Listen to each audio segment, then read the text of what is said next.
Okay guys, അപ്പം ഇന്നത്തെ പരിപാടി എന്താണെന്ന് പറഞ്ഞാൽ ഇതാണ് പള്ളിമുക്കിലുള്ള പള്ളി. അപ്പോൾ ഈ പള്ളിയുടെ പ്രത്യേകത എന്ന് വെച്ച് കഴിഞ്ഞാൽ ഇന്ന് ഞങ്ങളുടെ കൂടെ പഠിച്ച ഒരു ഫ്രണ്ടിൻ്റെ എൻഗേജ്മെൻ്റ് ആണ്. അപ്പോൾ ഈ ചർച്ചിൽ ഇന്ന് നമ്മുടെ ഒരു ഫ്രണ്ടിൻ്റെ ലവ് മാരേജ് പോവുകയാണ് അല്ലേ? അതെ അതെ. ഓക്കെയാണ് ഗൈസ്, ബാക്കി വീഡിയോ ഇട്ട് പോകാം. Okay guys.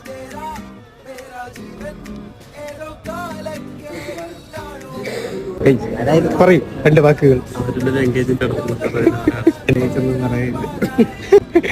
ഹാപ്പിയല്ലേ? വിഷമമാണ് ഇവരൊക്കെ എങ്ങനെ പെണ്ണ് കിട്ടിയതാണ് വിഷമം. ആദ്യ കഥമായിരിക്കുകയാണ്. ആദ്യ കഥമായി. ഓക്കെ പെട്ട് അതിനെ കുറിച്ച് പറയുമ്പോഴത്തേക്ക് ഒരു സന്തോഷമാണ്.